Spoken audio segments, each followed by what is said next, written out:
It's a Football Friday with Freddie Coleman on Big Board Sports. Who is the only guest, Zach Riva, to get his own little open to this show? Call that imaging. That's Freddie. Freddie Jones is here on Big Board Sports. Good morning, Freddie Coleman. Good morning, gentlemen. How's everybody doing today? We are great, man. Looking forward to the weekend and carving some time in the schedules to make sure we watch these games. I think the Sunday games are going to be a lot better than the Saturday games, but Let's roll with in order. How about that, Fred? Let's go in order with you. We'll go with the 4:30 game on Saturday. The Falcons -5 at home against Seattle. My partner actually likes Seattle in this game with the points, and I'm thinking Matty Ice can have a big game. They're rested up, ready to roll there in Atlanta, and I'm kind of big on the Falcons against Seattle. You know, I'm going to slide with you on this one, Roger, because I'll say this. I think Matt Ryan this weekend is the one player that has more pressure than anybody else, more than Russell Wilson, more than Dak Prescott of the Cowboys, because he's 1-4 in his playoff career. And many people have wondered, can he lead a team on that great run through the playoffs and get them to the Super Bowl? And it seems that in a wide-open NFC, things seem to be lined up for that offense, and the defense has gotten better lately because they put up video game numbers on offense, averaging over 33 points per game in the regular season. They were the second-best offense in terms of total yards behind the New Orleans Saints. So everything seems to be lined up for him in a wide-open NFC. And if he can't beat a Seattle team that has not played well on the road at all this year, they still have offensive line issues, and that defense is still terrific, but not as great as we've seen in previous years. If he can't get that done with everything seemingly right there on his lap, you have to wonder how that narrative is going to change for a guy that could be the likely MVP in the NFL. But if he can't beat a Seattle team that's not as good as his team at home, you wonder how many of those whispers will get louder about Matt Ryan.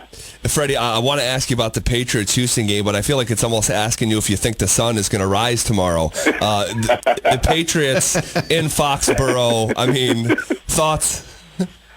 Houston's going to need prayer, probably Jesus. I think they need to start there, number one.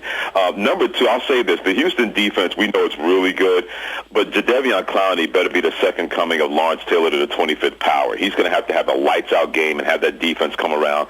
And then if you're Brock Osweiler, now, we've seen New England a couple of times in their playoff career under Tom Brady lose at home. And how did they lose at home? Because the two quarterbacks that were able to do that, Joe Flacco from the Baltimore Ravens and Mark Sanchez of the New York Jets, played out of their minds in that playoff game on the road against New England. Brock Osweiler, if we're going to say Jadeveon Clowney's got to be the second coming of LT, then Brock Osweiler better be the second coming of Peyton Manning on Saturday night. And I don't see that's likely. New England has that eye, and they have that look about them that they want to give that, that single digit to the rest of the National Football League, what they did to their quarterback, putting Tom Brady on the bench for 4 games. Houston, do they have a chance? It's a slight chance. I don't see it happening, guys. I think the Patriots win this game by at least 18 points. But then again, we've seen stranger things happen in a playoff game, but I don't think that's going to be that strange to help out Houston on Saturday night. 100% behind you on that. I think New England just blows them out. I said to Zach, killer instinct, man. They're just going to put it to them right from the very beginning and leave Houston not even a little bit of hope that they could actually pull off an upset on the road. How about Kansas City at home against Pittsburgh? They did meet Freddie back in week 4. It was in Pittsburgh, and it was a total blowout, 43-14 Steelers, but I don't expect that on Sunday. The point spread is minus 1.5, and I'm going to give the Steelers the slight edge here, and I feel that Ben Roethlisberger will figure out a way with his weapons offensively to get out of there with a win in the freezing rain and all of that's forecasted for Arrowhead. But a close game, I'll give a slight edge to Pittsburgh because I think the Steelers are the only team that can go into Foxborough and knock out the Patriots. Roger, I'm completely with you on that one because Pittsburgh is that dangerous team in terms of they can run the ball effectively and throw the ball effectively. They are a two-fisted team, and you can't say that about a lot of teams. We have Le'Veon Bell that can help you in the running and passing game. That helps his quarterback and vice versa. Now, I'm with you. Bill and Roethlisberger will find a way, but this is going to come down to running and defense on Sunday with all that inclement weather that's going to affect this game at Arrowhead Stadium. And if you're Kansas City, their running game's not Le'Veon Bell-esque, but it's not bad, especially when Alex Smith can help him in that running game. But the Chiefs are clearly better than the first time these two played, but so are the Pittsburgh Steelers.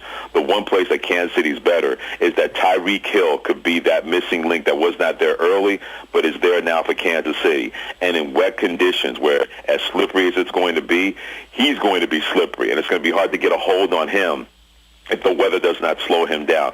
I mean, I've been going back and forth who am I going to take. I'm with you. I think Pittsburgh wins this game in a close game.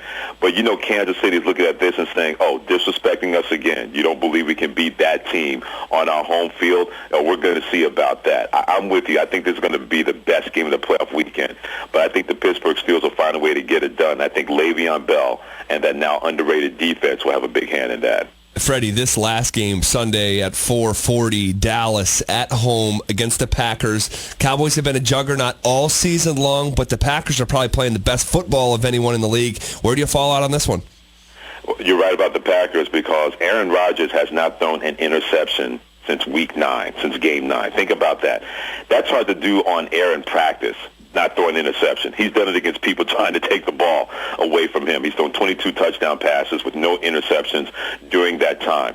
The problem with Green Bay is that defense is okay, but they're running into that offensive line that got an extra week of rest, which means that Tyron Smith, that knee injury that he suffered in the final, close to the final game of the regular season, next to the last game, he's going to be healthy. Ezekiel Elliott's going to be healthy. And the Cowboys defense, Sean Lee and that linebacking crew, they can't wait to try to confuse Aaron Rodgers and put pressure on him. They'll shut down the running game, make him one-dimensional, and then the running game will be enough for Dallas.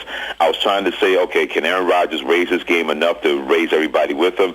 He has the ability to do that. I don't believe that's going to happen on Sunday. Not saying the Cowboys will run away like they did in the first meeting where they beat Green Bay by 14 at Lambeau Field, but I think they win this game by 10 points and take care of the Green Bay Packers. Will we see Tony Romo come off the bench and lead them to victory?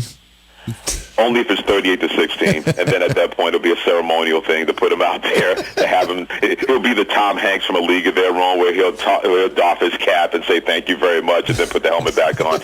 I don't think we're going to see him in this game, but it's funny you mentioned that, Roger, because Ian Fitzsimmons, who lives in Dallas, my co-host, he even said that people are like, hey, you know, things aren't good early. They got to put Tony Romo in there, and I said, you know what? I'm not buying that because I don't think they're going to do that, but the fact that people are still talking about that, if they're doing that, you know that Jerry Jones, the owner, is thinking about that. That if Dak Prescott throws an interception on the first possession, he might literally run onto the field and tell Jason Garrett to put Tony Romo in the lineup to try to save the day for the Dallas Cowboys. It wouldn't surprise me if Prescott just doesn't get it done early to see Romo in that game. I don't know why that is in my mindset. Looking forward to all the games, Freddie. We really appreciate you coming on with us every Friday morning here on Big Board Sports. Have a great weekend. We'll talk to you next week. You too, Roger and Zach, and always a pleasure, fellas, and take care.